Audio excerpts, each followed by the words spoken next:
So thank you for coming. I mean, it's like, what can I say? I'm sure there's better things you could all be doing now. And you're probably thinking to yourself, he's right. So you'll have to forgive me because I was up since 1 o'clock because we lost our power at 1:30. And I'm laying there, and their generator kicked in. Next day, he lives next door. And our window's open, and I hear his generator purring because he's got a Generac. And I'm lying there, sweating, going. So I have a portable. So they're there for an hour. My wife is back there. She's going, either stop moving around or go out in the living room. So anyway, so I sat there for an hour and I said, I got to start. So I went down, went through the whole thing, dragged my generator out, 2 o'clock in the morning, and yeah. Then I fell back on my hip, and I'm like, this is a nightmare. So the only thing that came to mind was John Lennon's quote, life is what happens to you while you're busy making other plans. And I said, this is definitely, So anyway, so excuse me if I'm ramble, which I'm going to do. So then I'm lying there thinking, NYSEG, because NYSEG, and I think of an echo. Now you seriously entertain a Generac. Yes. That's how tired I was and delirious. I was trying to think of, okay. So what I'll do is I'll just start with my little transparent, I have a transparent life. So I did transparency, so I'll just go through those, that'll give a quick, and then I have some original art, which since it's not that big a room, I could just hold up and you could all go, wow, not my art that I've accumulated from friends and everything. So you'll be able to appreciate the original. And then I could do a little sketching if it's absolutely mandatory. I hate, I get nervous drawing. I told a story to people. My hero was Mort Drucker, Mad Magazine, movie satires. So I finally got to meet him, but he told a story. He said he, as great as he was, he couldn't draw in public. He would freeze up. And he said, I did my daughter's class, like 5th grade, and I turned, and the teacher said, would you like to draw now? So he said, I turned, started drawing, and I could feel the kids moving up. And he goes, I'm now like this, the sweat's breaking up my neck. And I turned around, and I was surrounded by a 3rd grade class. So I thought that I go, if someone as great as Mort Drucker, but I'll try. Whatever. By then you'll be ready to go anyway. All right. Cameron is bored already. All right, I'll just go through this transparencies real quick. So this section is called the early years. So I went to School of Visual Arts, Manhattan. How many heard of that? School of it. So I went in 1971. Imagine that. Before they had a BA program. I went for 3 years. My dream was to work for Disney. So I was hesitating when to show this picture. That's me on the left there, with 2 friends. This guy was actually an amazingly excellent painter. Don't let his little thing, but he was, yeah. So this is kind of like 71 New York City, you know the whole deal. Yeah, visual arts was an interesting place. So anyway, so erase that image from your mind. This was actually this girl, she was in our class, she was studying photography. So we were sitting, they had a bench out front, and she said, would you guys like to pose for, a picture? So she took it, and of course he's like, yeah, I'll pose. Really? All right. So then, went to visual arts. My dream was to work for Disney. I was telling some of these people, so the Disney people came. They were looking, this is 1974, 75, so they were starting a training program because all the older guys were starting to die. The guys who started out in the 30s and 40s. So they were actually looking, so Milt Call was one of them, and they came to the school and they said, yeah, we're trying to, and so I was very inspired by that, and sent Disney, graduated, sent Disney my portfolio, and I think I have their rejection letter here somewhere. But I just bought. So I tried to freelance cartooning, Life in General it was going to be called, Life in General. So this is pretty primitive art back then. This is Ferdinand I was going to say. So my wife burned the toast, then I got a flat tire Boy, I've got a feeling this is going to be one of those days. The doctor is saying to this, and the guy's lying on it. You know, I mean, you can see what. Here's another one. Then I just love getting that guy's goat. I can't believe you're laughing because I'll show you the rejection stuff I got. So then I try to strip with me and Andrea. I made her blonde now. I mean, she's blonde now, but back then, I don't forget. And it was with a cat. We had a cat. Don't think that cats really suck your. Do you think that cats really suck your breath while you're sleeping? Don't be ridiculous. Is he kidding? I mean, the dude didn't even brush his teeth before he came to bed. Well, I don't know. You're laughing now. I'm looking back on. Wait, nobody laughed.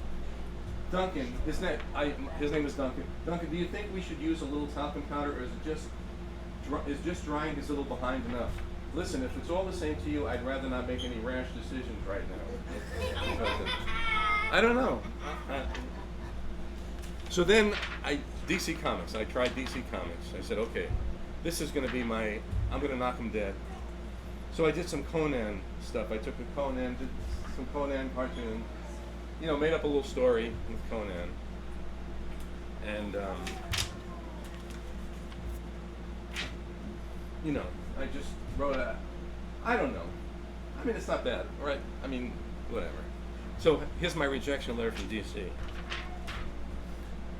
Dear Ronald, thanks for sending us samples of your work. We are herewith returning them, and we'll keep your name on file for future reference. Keep on practicing and drawing. They're really, you know, they're so, thank you. So that made my day. Okay, this was 1980. Yeah. Yeah, so that was, and then here's my Disney. So then I applied to Disney. No, here's another. This is Marvel. Sent it to, because it was Conan, I sent it to Marvel. Hi there, this is their form. Thanks so much for showing us your art. The gang here in the bullpen is always happy to hear from our fans. We really appreciate your interest and hope you continue to enjoy our modern day masterworks as much as we enjoy putting them out. That was their, so then they wrote this on the mic. Sorry, it does not fit our needs. The work is good, but it has to be great. Thanks anyway. So that was Marvel, you know. So you go, okay, strike two. And oh no, this is Disney, for my first Disney rejection letter. This is when I got out of visual arts. So this is Disney.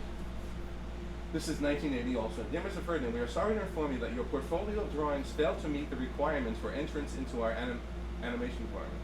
The amount of work that went into your presentation is quite obvious, but the fact remains that much more formal training in the fundamentals of art and anatomy is needed in order to be considered for our talent development program. Your portfolio is being returned with this letter and with our best wishes for your future. So that's, you get enough of these and you're like, here's another life in general. Honey, would you mind if I went out for a few minutes? I don't know. All right, I'll pass it.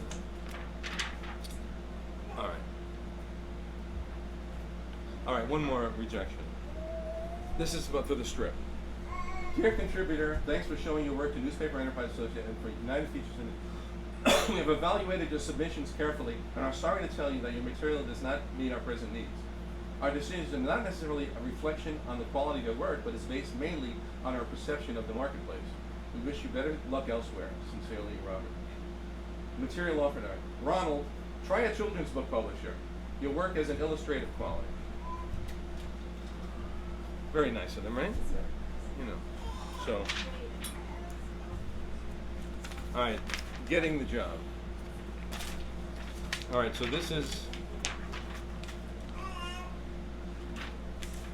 So then, 1980, at the end of 1980, this was done. So then I get this magazine called Cartoonist Profiles. And there happened to be an interview with Hank Ketchum in it. So Hank had just moved back to Pebble Beach from Switzerland. He'd been living in Geneva for 15 years. He moved back to, and he wanted to do a training program because he was getting older. He wasn't quite that old yet, but he said he.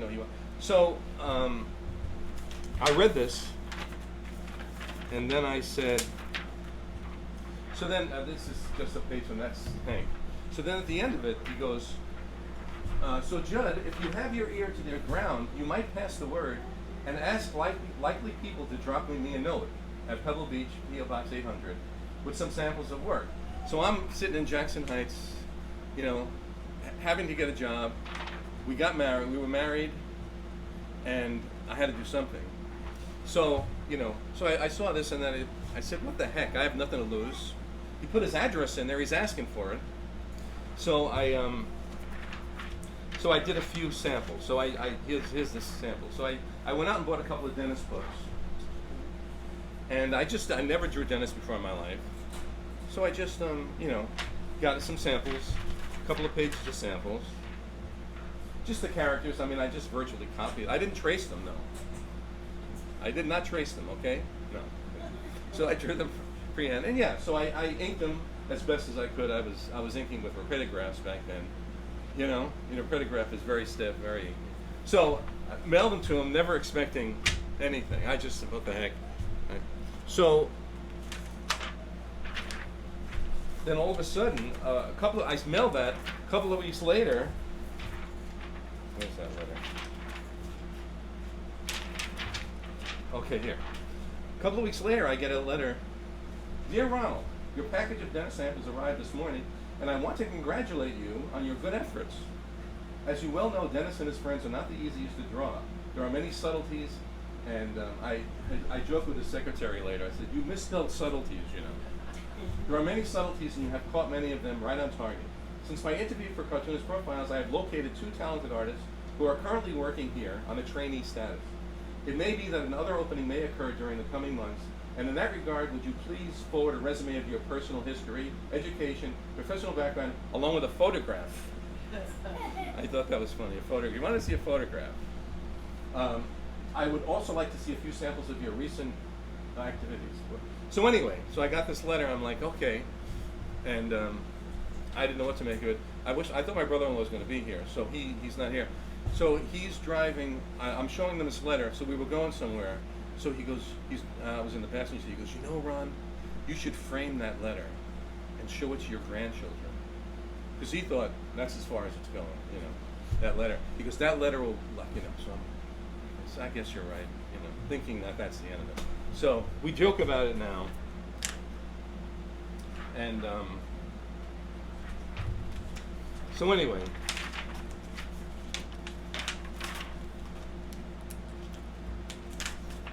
Okay, so went out there 2 weeks to do a training thing, got the job miraculously, and we moved out there in '81 to Monterey, and worked there until '96 when Hank sold the studio. I was working with Hank every day, and then he decided to sell. We went through a couple of studios. One was in Pebble Beach.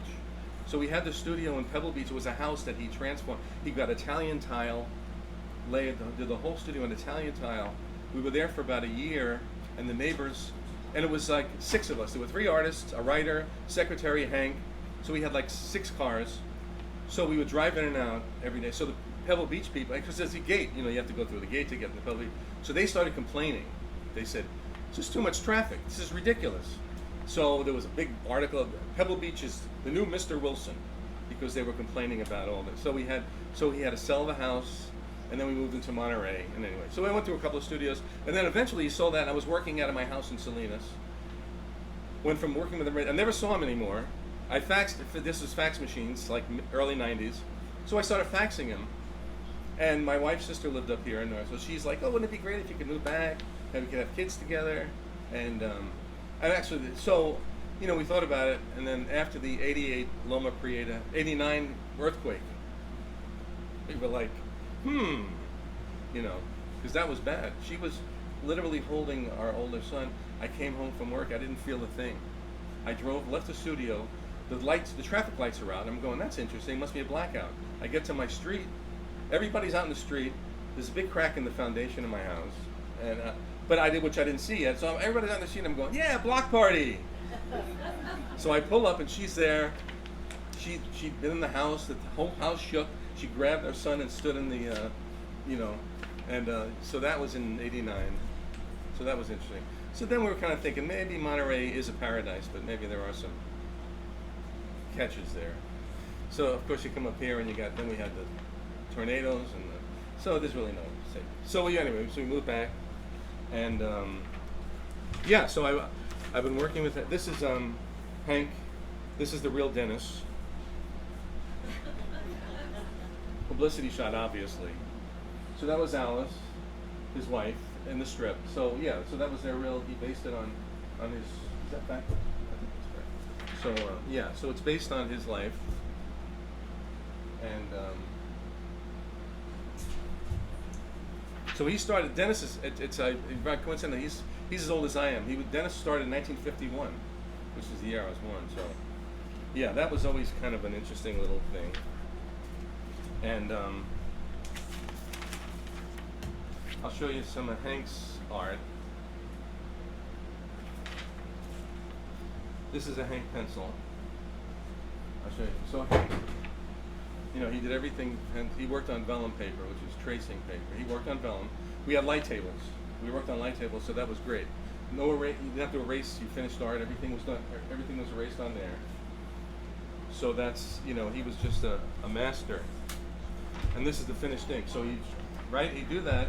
Then he'd lay a piece of Strathmore over that, put it on the light box, and ink it. And he used Gillette 170 points. Gillette 170 point. And watching him work was amazing because he'd just glide. And we used this like slick Strathmore. It was like plate finish. So he would just, and I would be mesmerized watching him make it. He just very quickly go over it, and so that's Hank's work, and so that's me and Hank, and that look on my face is real. I didn't put that on. That was actually my attitude. Whenever Hank was around, I was like, stressed. I had the thing going because Hank was sitting down and he's like, Ron, when are you going to learn how to draw? He'd say, how many times am I going to have to redraw the same? It's just like, but he was good. I mean, he wasn't sadistic. He was very good. Obviously, he kept signing my paycheck. So, but he, so he would, so that's it. That was the classic pose. And this is Hank. This is a Dennis the Menace statue he had commissioned for Dennis the Menace Park, which was in Monterey. It was an actual Dennis the Menace Park. And Hua Chang, who was a Disney sculptor, he sculpted the Stephen Dwarfs back in the 30s and 40s. He was friends with Hank, so Hank got him to do the statue. And if you look online now, it's been stolen like 3 times. It's been stolen, yeah. The statue's been from Dennis the Menace Park, and they've been finding it. Once they found it at the bottom of the lake, they found it. It's like several. For some reason, they keep stealing it. But he had 3 made, and so the one in Monterey. So, and that's a publicity shot with Hank when he was younger. And so then he did his autobiography, and he was nice enough to put Karen and I. Karen is she and I. So he put us in. That was our studio at our last setup. So Karen went on. It was interesting because Hank was really old school. So Karen met a guy out in California. She got married. She had a baby. So she was it was funny. I mean, so she when she had the baby, Hank, they never discussed it, but Hank said, well, she's gonna have a mother now. She can't be working, So she assumed she was gonna have maternity leave, and so 7 weeks later she comes back, and Hank is like, what are you doing here? She goes, I took my maternity leave. I'm back. So she said, well, but what about your kid? So anyway, but his business people did say he had like 6 years of training in her. So he said, Hank, keep her.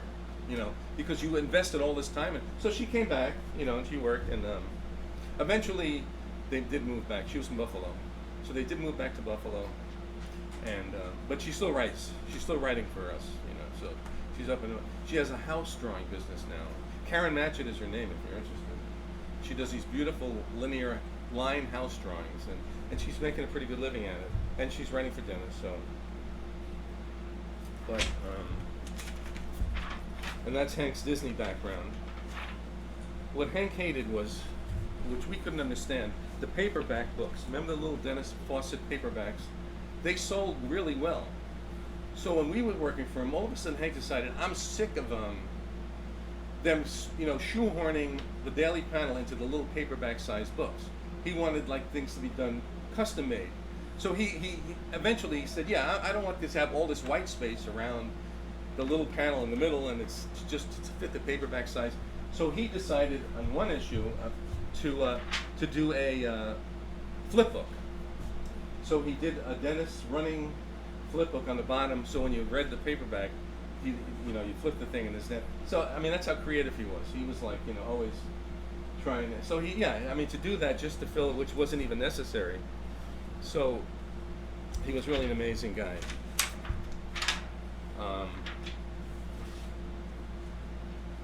That's a script. These are the scripts. So I work with writers, and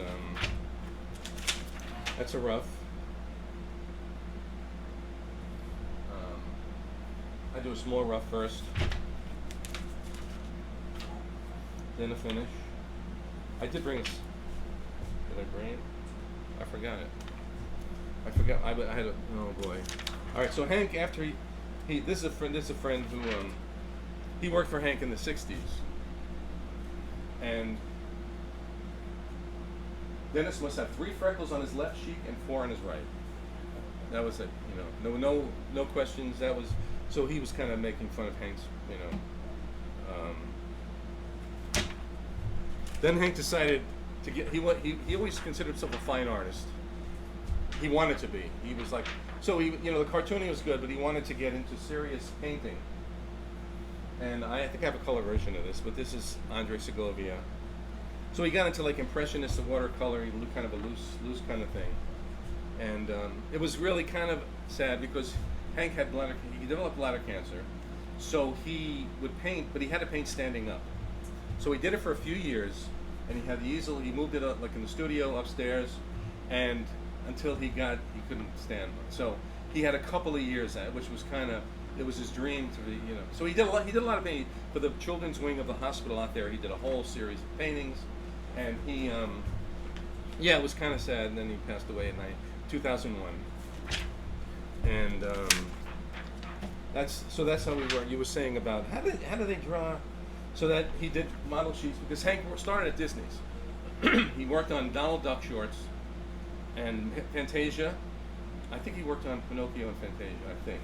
And yeah, so he learned the whole Disney MO of it. So Dennis had all the model sheets. Everything was. Dennis is really based on Mickey Mouse. It's just circle, pear-shaped body, and then the legs, and you know. So it's really. It's you're really well thought out. I mean, hair indicated by 4 lines beneath top of head. Everything. Head constructed on circle, pear-shaped body, droopy drawers, teeth never shown except to emphasize his fit. You know, so he really had to jump through hoops. And then, so what he would do sometimes, he'd send us out sketching. So because he wanted us to, you know, when the 3 of us were there, so we'd go out to Monterey, which is no sacrifice. To Monterey, you can sketch anywhere. So he would say, just go out in the morning, sketch, come back after lunch, and I'll critique your sketch pads. So that was brutal, you know, to have Hank critiquing your sketch pad. But when he sketched, he sketched with a marker. He didn't use. So my mistake was I used pencil. So I'd go out and I'd sketch with pencil, and I'd have all these pencil sketchy lines and everything. So then I'd come back and Hank would go, no, Ron, I don't want to see sketchy. I want to see because your finished art is one single line. So So that's how he thought. He thought everything was one line, so he didn't. He tried to keep it linear. So he was in Europe then, and so yeah, he would bring a sketch pad everywhere. Spanish, Red, I guess. Anyway, so yeah, so he was always sketching. And all right, that's. Remember that photograph? This is kind of a takeoff on that photograph. So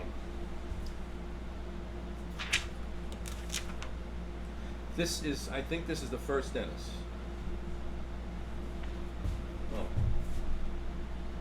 Go ahead, Daddy. Squirted right in his eye. I think this is one of the first. But look at how it has evolved. This is like the first. This is early Dennis, and look at what he kind of evolved into. He was Hank was always like evolving. He was a restless creative spirit. That's another sketch of Hank's.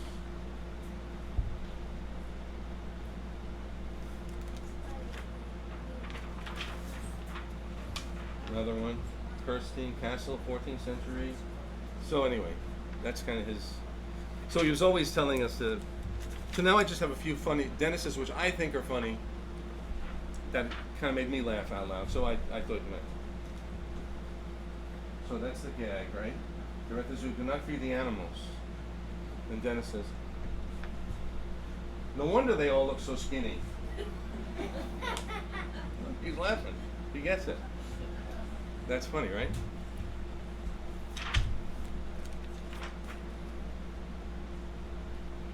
Look what I found, a full-length mirror.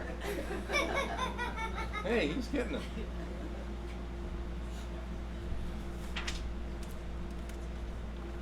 Now this is one of my favorites. She goes, teacher, he goes, if you take away 2 from 4, what's the difference? See, even she doesn't care. I always like that one. I actually did a version of this for a teacher friend, Barbara Maraday, and I put her in it, and I for something or that did.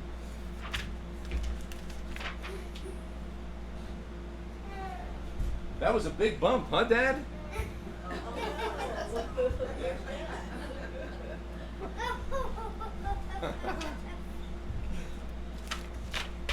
That is an earlier Dennis, but stay away from that kid with the black pants. That was early. That was Hank. It was really like right out of the cartoon industry.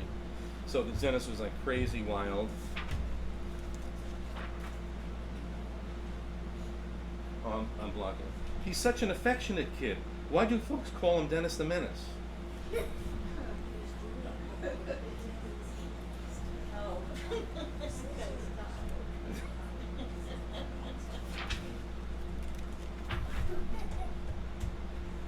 Come on, Joey, they'll blame it on us.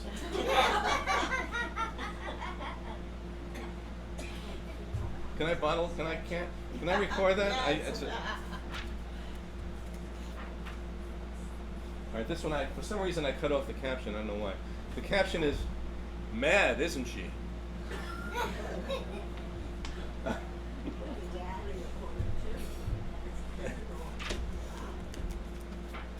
And this is actually one that I drew. Hank actually let me do a few dailies. And this is one that I did. What comes before 6? The garbage man.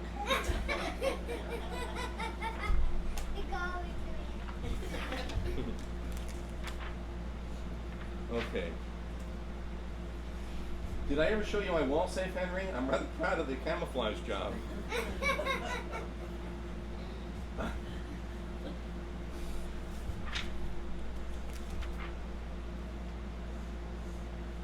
I wonder how often they have to change the water. All right. All right, a couple more.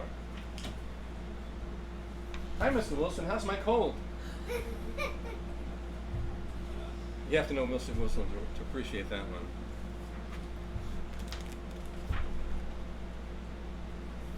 do you mean he's squirting you with a garden hose? He's up in his room.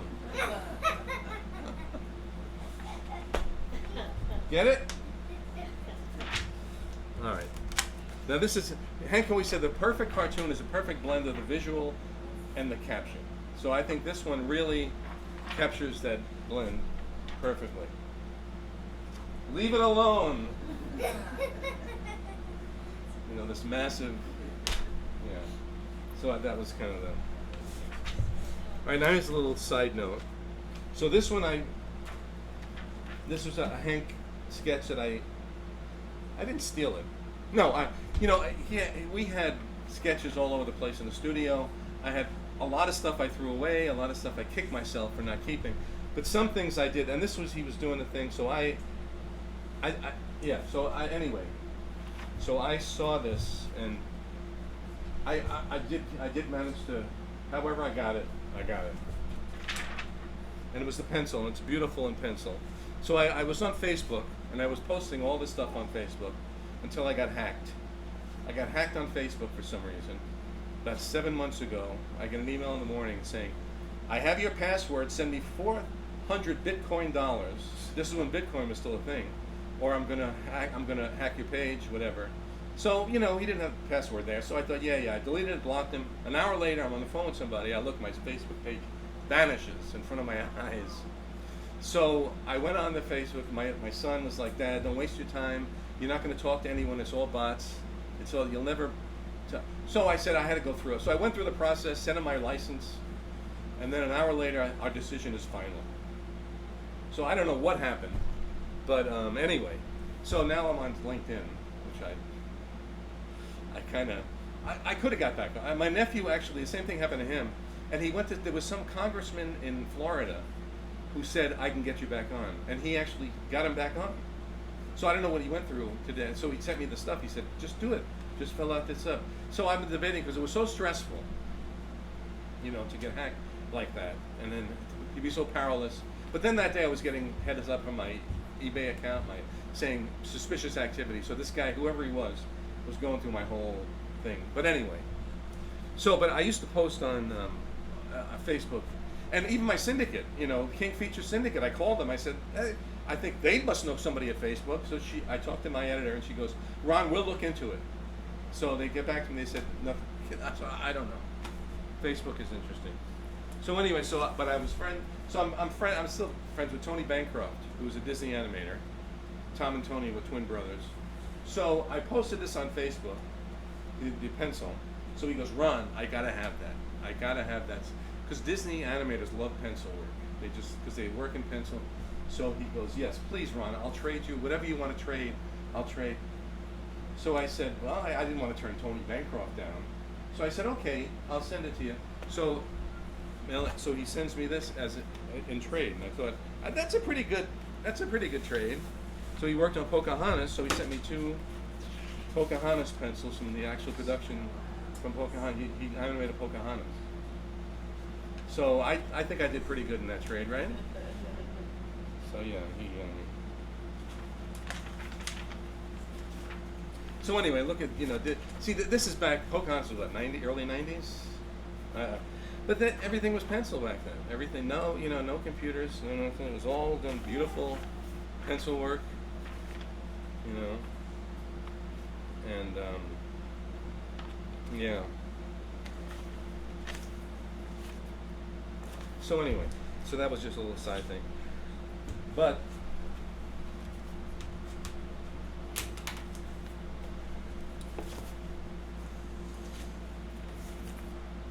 okay, coffee break. No.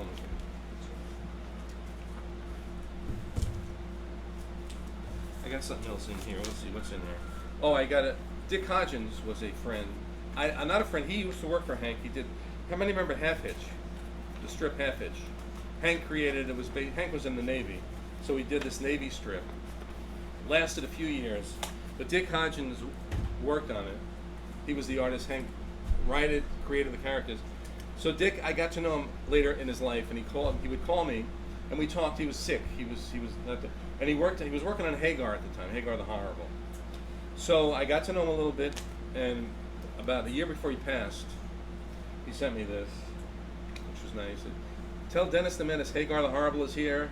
For Ron, first class cartoonist and first class guy from Dick Brown. So this was like a treasure too. And I have a friend here, John Vanderkoy, who does landscaping and stuff, and he's Norwegian. So when he was still alive, John said, "Could you get me a Hagar from?" So Dick was very nice. I said, "I have this friend who is Norwegian, and he loves the Vikings. He loves the whole thing." So he was kind enough to do him a Hagar, personalized it to him. So he was a great guy. He just told me stories of working with Hank on that. And all right, influences.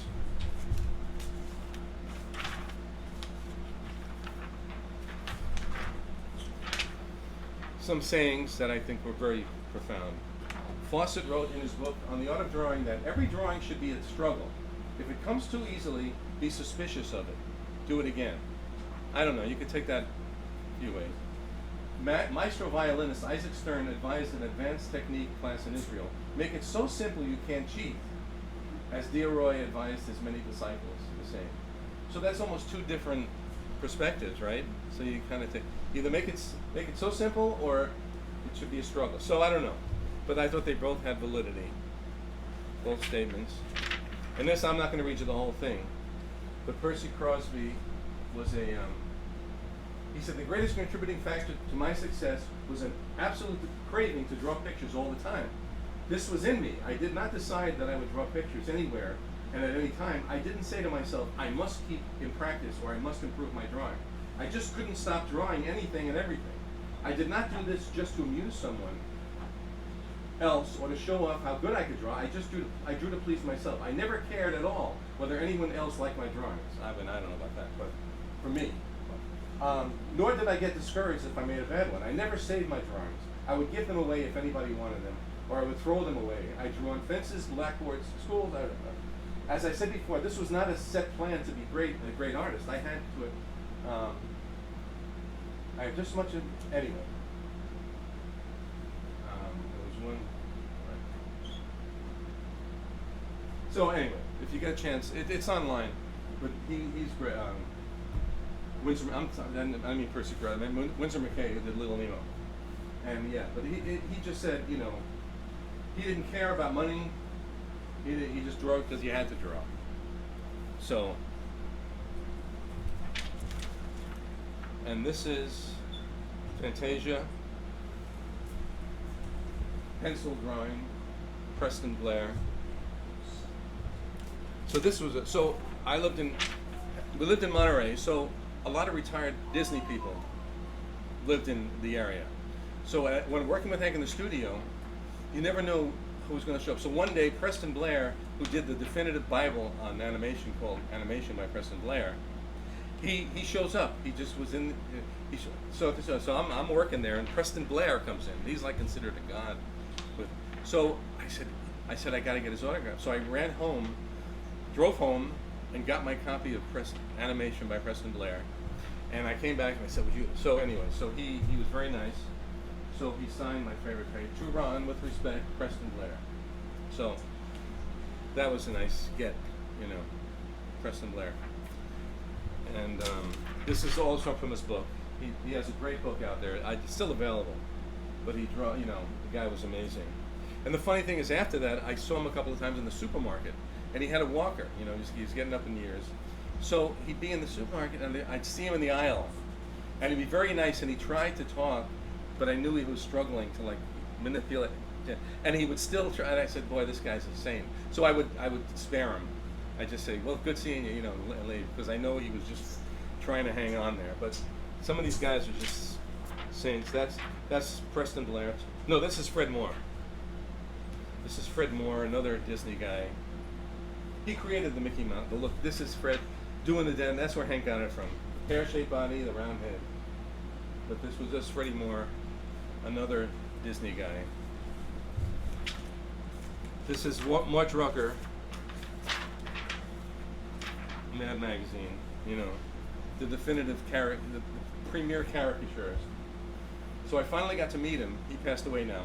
I was at a Reuben weekend, and there he was, Mort Drucker. He was, older. I said, I don't know what to do. I have to go. He was at another, this was during that event where you're in tuxedos and everything, and you're all awkward anyway, and I just saw him over there.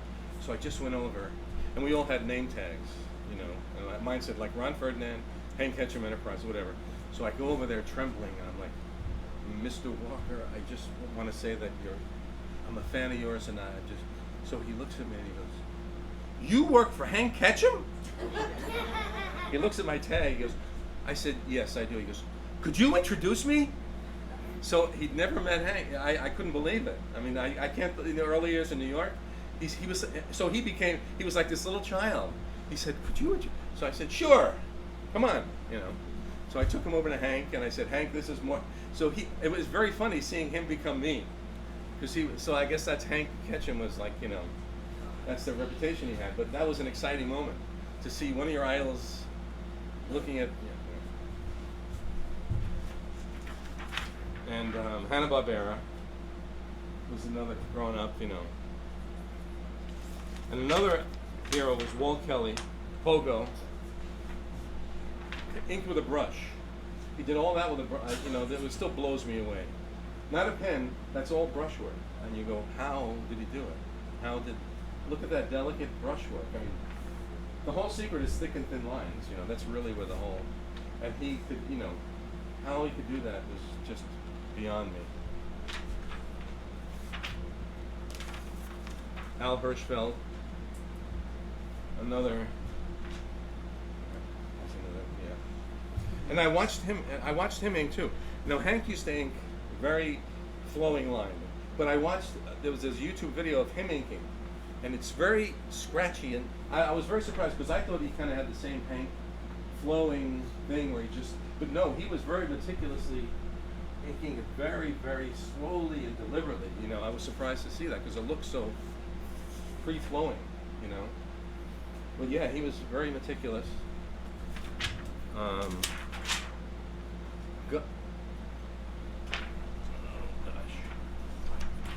This was also the Bible growing up. What's his name? I can't think of his name now. I'm getting old. It's a series of books he did on sketching. So this in visual arts, this was like everybody had it. And I can't think of Heinrich Clay, who's German, and he would do a lot of this kind of stuff, and everybody had his book. It was just required reading. Walter Lands, another Woody Woodpecker, and of course Chuck Jones, Bugs Bunny. But his Bugs Bunny, Chuck Jones was I think he was a step above the others. If you look at his pencils were like unbelievable. Very tight, very expressive. There was just something about his pencil work that was amazing. And it's funny, he did a comic strip, and you remember the strip he did, Crawford, and it only lasted a couple of years. It didn't really. I was surprised. I thought he was going to kill it, and it was gone. It lasted a couple of. Kyle Baker. No, great style, just great.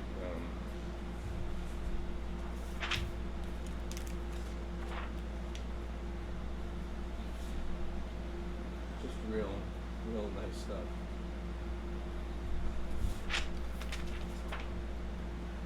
More Kyle Baker.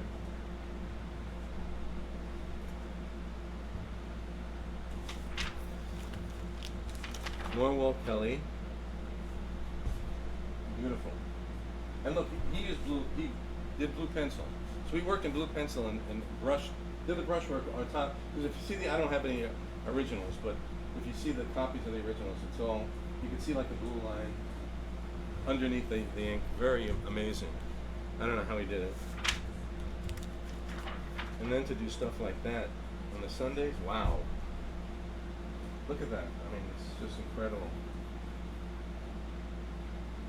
Pogo. Crusader Rabbit. How many remember Crusader Rabbit? Wow. That was like probably the first cartoon that All right, here's some just more inspirational stuff. This is from what was the magazine? Comedy magazine. It's in 1949 that electric upstart television began to lure away the faithful fans of newspaper comics. Something had to be done. The solution arrived was Variety Time. It was the brainchild of Cy Landau, whose logic was, if the public will buy Edgar Bergen, a radio ventriloquist, they'll go bazonkas for this. I'll have lots of real class acts on that can't miss. Variety Time did enjoy an initial success, but after a while began to lose popularity. It was replaced later by a strip about doctors. I just think this is hilarious. They try to do a strip about people juggling and stuff. Thank you and welcome again. Without further ado, here's the amazing Jadenkos. So that you see all this and clap, clap, clap. What an act! He's really great. So I just thought, for some reason, that really made me laugh. My wife's going, enough. More Chuck Jones. Just his pencils were amazing. He just had, there was just something about the way he drew. And this I always consider the perfect caricature. Simple, but it nailed them. Few lines, it nailed their personalities with just a few lines. Right? The Beatles. I always looked at this and said, it looks so simple, but they did manage with a few lines to capture them. It was, when I think back and go, look at John Lennon. That's John Lennon. And what is it? Just the nose, the chin, George Harrison. I just always thought that was the really great simple caricature that really nailed it. All right, a couple more little. Now this is Sergio Aragonés, who I also met, and he used to do this thing called the shadow nose. The shadow nose. So they're showing home movies, and the people are like watching and laughing, but their shadows are telling the truth. I shadow nose.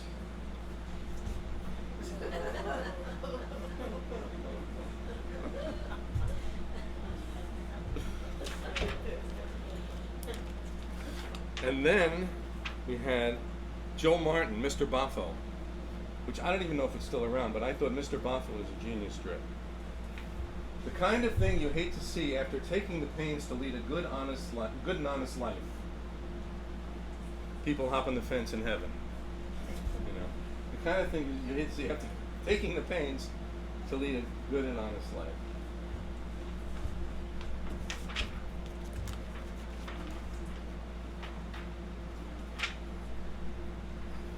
Sometimes I think the goofy angels are worse than we are. Ha ha ha, they let down a ladder from heaven. Just a little. All right.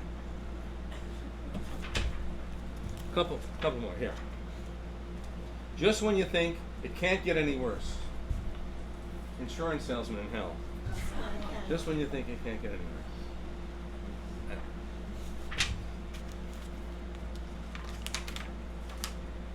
And the Far Side, of course. I just can't tell from here. This could either be our flock, another flock, or just a bunch of little M's. The Far Side, remember Gary Larson? He voluntarily quit. That's a case where he walked away from, his strip. It was still popular. Another one, the Shadow Nose. Get it?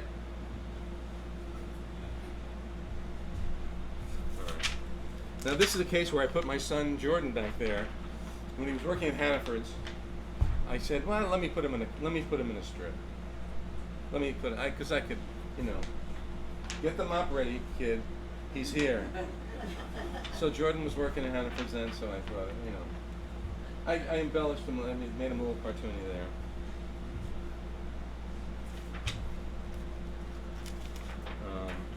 That's a self-caricature. You had to do it. Now this was I used to actually hand this out when I would do these things. I would say, dear friend, if Dennis the Menace isn't in your Sunday paper, we would appreciate it. Now forget it. Newspapers are like, eh. This was several years ago when there was still a chance. But another. This was. So this is when Hank was actually censored. This was a case of. So Hank's gag was, that was a dirty trick, killing off the bad guy while I was in taking a leak. So Hank, that's the way he sent it to them. So the syndicate said, Hank, I don't know, taking a leak. You better give us an option. You better give them an option. So then he said, all right, I'll give them an option while I was going to the bathroom. So which is not funny, of course, you know. So he had the option. So I think we did the percentage was like 50-50.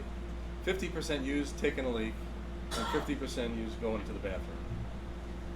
But that's really a case where if you change going to the bathroom just doesn't even, you know, taking a leak, now that's funny. But and this was a story where a newspaper changed the Far Side and Dennis the Menace used to be side by side in the Dayton Daily News.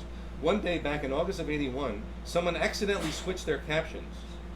What's most embarrassing about this is how immensely improved both cartoons turned out to be. So that was lucky thing. This guy was lucky thing. I learned to make peanut butter sandwiches, or we would have starved to death by now. And oh brother, not hamsters again. So you see how. And the bottom one is, if I get as big as Dad, won't my skin be too tight? And then the caption for that one is, I see your little petrified skull labeled and resting on a shelf somewhere. Which was the Far Side news. So yeah, I think it's true. I mean, it really hit.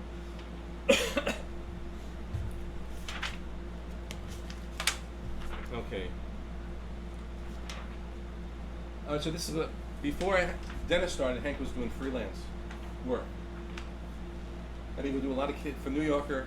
Not New Yorker, no, I'm sorry. He didn't work for New York. Saturday Evening Post, so he did. So after he sold Dennis, he took some of the gags that he did. Once I started a book, I can't lay it down until I finish it. So he took it and he used the same gag. So that was a case where he.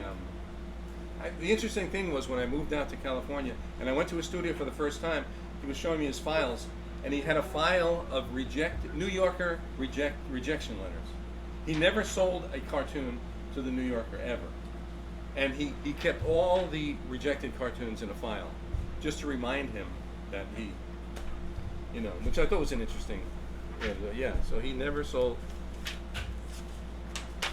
So, okay, that's it for that.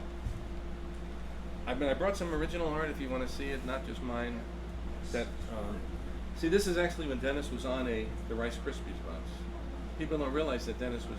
So my daughter-in-law is here, so she can tell you the story. She teaches 3rd grade in Red Hook. So a couple of years I went to her class and spoke. So she told me, she said like 27, 18, so she goes, how many have heard of Dennis the Menace? Not a hand went up, right?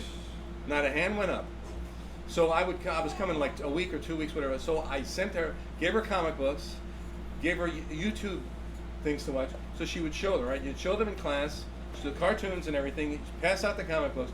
So by the time I got there, they were kind of pumped, right? They were excited, you know? So I thought that's interesting. It's kind of sad because, you know, Dennis is like, you know, people consider Dennis. But it really wouldn't take much to, he's had such a history. But I thought that was an interesting story. We need to have a campaign to bring back. Yes, bring back Dennis. And we did have a postage stamp. We did have it several years ago with Beetle Bailey, Calvin and Hobbes, Archie, Garfield, and Dennis came out as a team. So that was kind of cool. So yeah, I mean, Dennis has been around.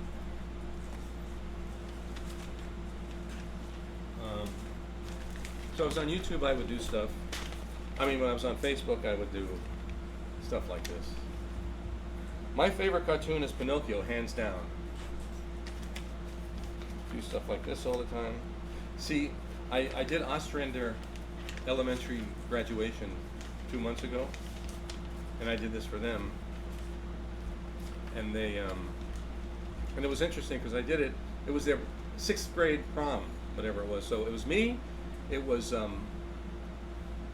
Baldwin, Stephen Baldwin, you know, Mike, and the drummer from, what was his band, Jordan? Soul? Skid Row. The drummer from Skid Row. He's a local celebrity here. I mean, he's local. He lives in. And so it was the 3 of us doing, and it was motivational talks. We had to do, and they had to be 3 minutes. So 3 minutes, I had to say everything. So I worked with Rihanna, and I came up as a motivational thing. I did a little slide thing of all my rejection letters, and the fact that I persevered, even though I'd been shot down numerous times, and eventually, you know, got the job with Hank. So the kids were listening, and then I said, and then guess what? And then Marvel, who said your work is good, and so then I actually did one of the only cover for a Marvel comic that Hank let any of the artists draw. It's going to pop up somewhere. And so I did the cover for one of the Dennis comics for Marvel. So I showed the kids, I said, here, put my Marvel rejection letter there, and then next to it I put the Marvel cover I ended up doing. So I said, see, perseverance pays off. And they went bonkers. They said, yeah! Because, I mean, that was, imagine, what are the odds, you know, that I ended up doing a cover for a Marvel comic. So here's Percy Crosby. A friend of mine sent me this. Skippy. Skippy was Hank's big inspiration for Dennis. This was just on a shopping bag or something, so. But yeah, so a lot of stuff like this. And then I did this when I was at Visual Arts from To Kill a Mockingbird. In pencil, meticulous pencil, very tight, you know, very straining, groaning. So here's one of those Conan pages that I sent to Marvel. Petagraph. Lee. Now this is I will scout out Hank on eBay, see if I can anything I could afford, because they're pretty expensive, original Hank. So I did get this. So this is and this is an interesting note. So Hank used to work with Dr. Martin's dyes, which are like watercolors, and he did all his coloring in Dr. Martin's, right? He did all, you know, it came out beautifully, like, you know, watercolor and everything. So I did get this on eBay. So then he sent this, and then I got the original. Now if you look at Dr. Martin's dyes, do not hold up so well over the years. Practically vanished, the colors. It's a shame, you know. Well, whoever owned this they should have used AV glass or whatever. It protects this, you know, the so that's unfortunately what happens sometimes over the years, but yeah. So the pen line held up, but some of the colors virtually, the blues, yeah, they just kind of, so that was kind of sad to see that kind of stuff. But yeah. Okay. All right, I did get a Ninja Turtles cell from the cartoon. I don't know, I forget where I got this from. But that's an actual cell from, remember the cartoons? They were probably before your time. Right? Ninja Turtles, Teenage Mutant Ninja Turtles. Jordan remembers them. Now this is a Flintstone strip. This is also Gene Hazelton, who also passed away. He did the and now Karen, the lady I told you about, she actually did the Flintstones for a while. So she sent me one of her color guides. So she actually, after she left Hank, she got a job doing the Flintstones. And then this is a Hank original. This is one he decided to redraw, but that's his pen line, and that's his pencil. You can see how beautiful his pencil line is. And yeah, He held his pencil. I would watch him over his shoulder. He held his pencil very, very delicately, like he was just barely squeezing it, and he just, it was like mesmerizing, just to watch him pencil. It was just, there was something about it. He just,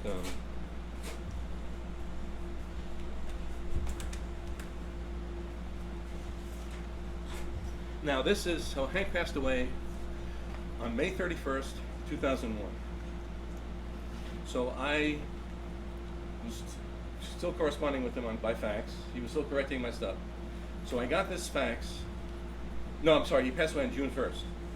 So this is May 31st. He passed away June 1st at like 3 in the morning in bed. He was in bed and he suffered from several things.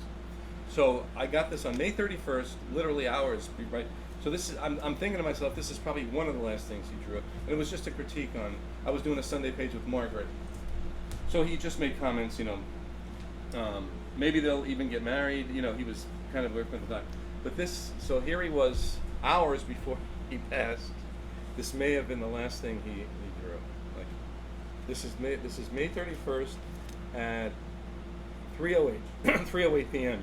and he passed away at like 1 in the morning on June 1st. So yeah, so that's kind of emotional, right? The last one.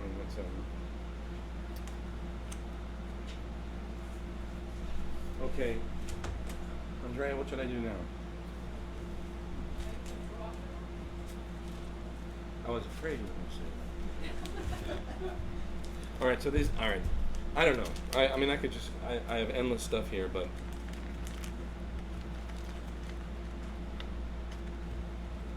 Yeah, I guess if you guys want to come up later and leaf through this stuff. So what I do now is, anyway, I get a lot of emails from people. China. I get a lot of emails from China. I don't know. If you Google me, my email address, phone, you name it, comes up.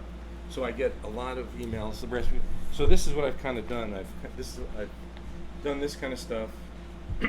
Well, I'll make a copy of this, and then on the bottom I will do an original sketch on the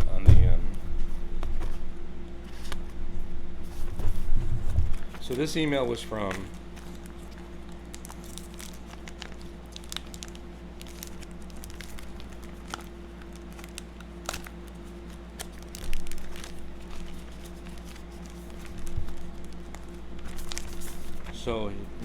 Mr. Ron Ferdinand and team from Buenos Aires. My name is Marcello. I am a student of aeronautical engineering at the National Technological University and also a draftsman, artistic and industrial. Through this letter, I express my great admiration and fanaticism to their great creation since its inception until the present. I like a lot. It would be a great honor and pleasure to solicit cards and autographs, photos by you, for me and my family. So, yeah, so he gives me his ad. So, so I do these now and just kind of send them out. So I send a lot of time. Marcus, my coworker, says too. He's getting a lot of them. So, but so Dennis, some people still care.